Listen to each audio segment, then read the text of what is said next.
जय श्री राम मित्रों, जय श्री बालाजी महाराज, जय महाकाली कल्याणी माता रानी, आपकी सदाई जय हो।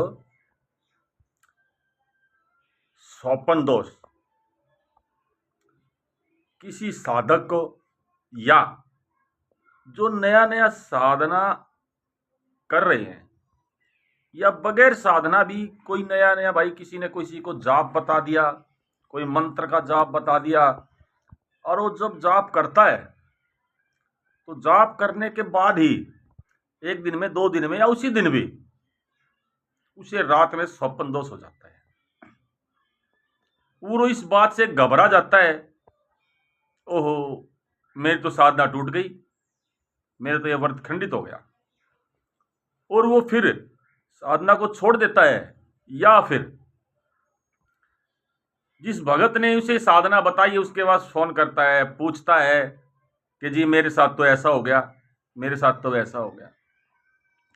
ऐसा क्यों होता है, क्या कारण है इसका? हमारे एक YouTube फैमिली के मित्र ने हमारे से ये सवाल पूछा है कि जी मेरे साथ ऐसा होता है बार बार, तो मैं क्या करूं, मुझे क्या परेशानी है, क्या दोष है। तो इसी के बारे में मित्रों आज चर्चा करेंगे कि पूजा पाठ के दौरान, साधना के दौरान होने वाले इसी स्वपन दोष के बारे में। ऐसा क्यों हो रहा है आपके साथ? जबकि आपके मन में, आपके दिमाग में ऐसी कोई बात नहीं है, कोई सोच नहीं है, फिर भी आपके साथ ऐसा हो जाता है। ऐसा क्या होता है? और मैं तो पूजा पाठ कर रहा हूं, मैं तो जाप कर रहा हूं, फिर मेरे साथ क्यों हो रहा है ये सब? इसी के बारे में मित्रों चर्चा करेंगे।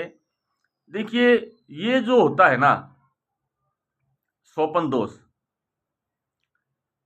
मैं बात कर रहा हूं खाली साधक के बारे में, या जो साधक नहीं है वैसे जाप वगैरह किसी ने जाप शुरू किए हैं, या किसी के घर में शरीर में कोई परेशानी है और किसी भगत ने उसे कोई मंत्र बताया कि आप इस मंत्र का जाप करें। इसके मुख्यतः 2 कारण होते हैं। 2 कारण कौन कौन से हैं ये आपको जानना पड़ेगा, या आप जहां से इलाज करा रहे हैं उनसे आपको पूछना पड़ेगा। पहला कारण तो होता है एक नेगेटिव ऊर्जा। अगर बगैर जाप के, बगैर साधना लिए भी आपके साथ अगर स्वपन दोष हो रहा है तो आपके ऊपर 100% नेगेटिव ऊर्जा है, जो कि स्वपन के माध्यम से आपकी ओरा में प्रवेश करती है। क्योंकि साधक हो, भगत हो, स्वपन, देखिए हम सपने देखते हैं, ये भी एक लोक है। स्वपन लोक ऐसा लोक है जिसमें उस ओरा में, स्वपन वाले ओरा में कोई भी नकारात्मक ऊर्जा प्रवेश कर सकती है, क्योंकि उस समय आप सोए होते हो, आपका सिर शिथिल होता है। सोने का मतलब एक प्रकार से आप शिथिल हो गए हैं। जिस तरह सांसें छोड़ देता ना आदमी, को आपको कुछ पता ही नहीं होता। तो सबसे पहला मैंने कारण बताया नेगेटिव ऊर्जा। ये उनके लिए है जिनको पहले से भी ये समस्याएं हैं, या फिर आप किसी भगत से इलाज करा रहे हैं और शुरू शुरू में ही आपके साथ ऐसा हो जाता है। देखिए, ये एक नेगेटिव ऊर्जा भी है, आप इसकी चेकिंग कराएं। दूसरा जो कारण होता है, अब सुनिए आप ध्यान से, क्या होता है, अगर आपने किसी से इलाज करा रहे हैं, उन्होंने आपको हनुमान जी का कोई जाप दे दिया करने के लिए, या कोई मंत्र दे दिया है, आप हनुमान जी का मंत्र या जाप करने के लिए बैठ गए हैं, और उसी दिन या 1-2 दिन, 4 दिन, हफ्ते में आपके साथ अगर ऐसा होता है तो क्या है ये? अगर कोई साधक है उसके साथ ऐसा हो रहा है ना मित्रों, मेरी बात थोड़ी आपको उलझन की लगेगी, तो देखिए, ये जो स्वप्न दोष के माध्यम से आपको सपने में कोई स्त्री वगैरह दिखाई देगी, तभी स्वप्न दोष होता है। और जब ये होता है, आप मंत्र हनुमान जी का कर रहे हैं फिर भी हो जाता है, तो क्यों होता है इसको समझें।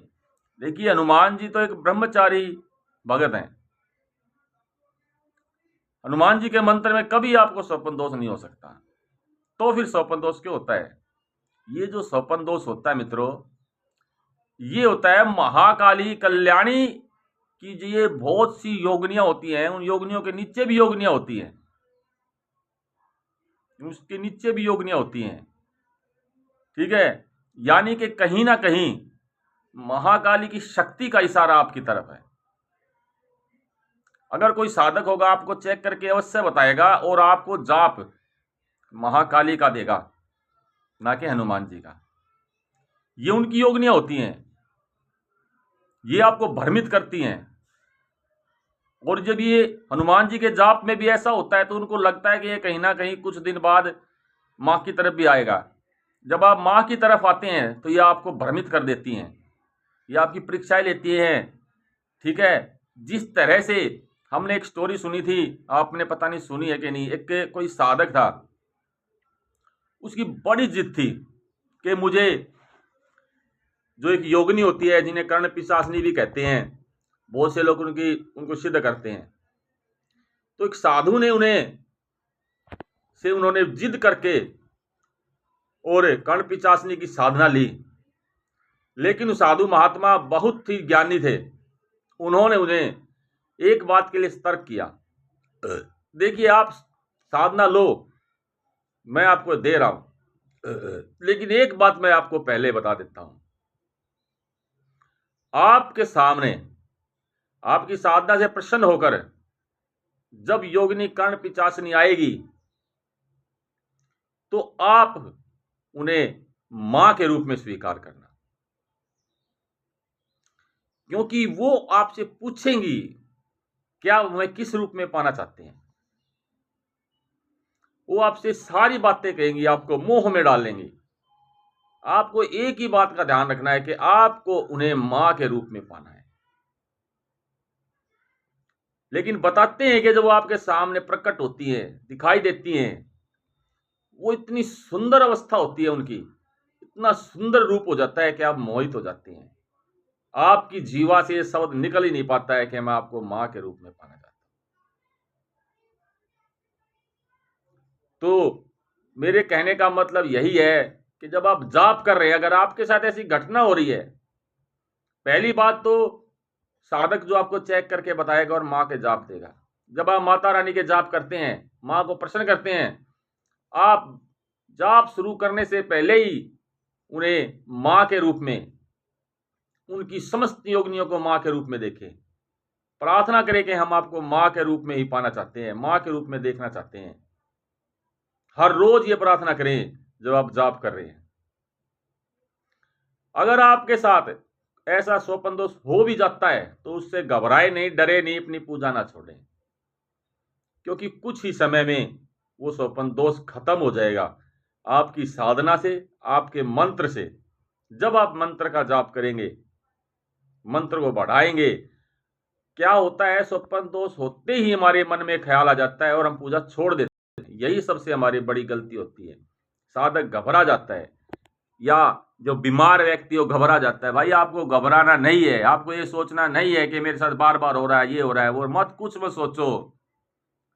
अगले दिन उठो, स्नान करो, मां के चरणों में प्रणाम करो, अपने इष्ट के चरणों में प्रणाम करो, कुल देवी कुल देवता के चरणों में प्रणाम करो, और दोबारा से शुरू हो जाओ अपने उसी जाप के लिए।